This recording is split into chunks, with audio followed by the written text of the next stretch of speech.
আসসালামু আলাইকুম রহমতুল্লাহি ওবরকাতুহ।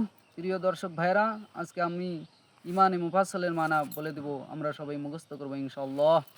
ইমানে মুফাসসাল মানে বিস্তারিতভাবে ইমানকে বর্ণনা করা। ইমানে মুফাসসাল মানে বিস্তারিতভাবে ইমানকে বর্ণনা করা। আমানতু বিল্লাহির মানা, আমি ইমান আনলাম আল্লাহ তাআলার উপরে। ওয়া মালাইকাতিহির মানা, আর ফেরেশতা সকলের উপরে। ওয়া কুতুবিহির মানা, আর কিতাব সকলের উপরে।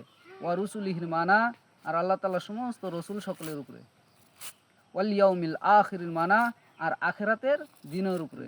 ওয়াল কদরি খাইরিহি ওয়া শাররিহি মিনাল্লাহি তাআলার মানা, আর ভালো মন্দ যাহা কিছু হয় আল্লাহর পক্ষ থেকে হয় তাহার উপরে।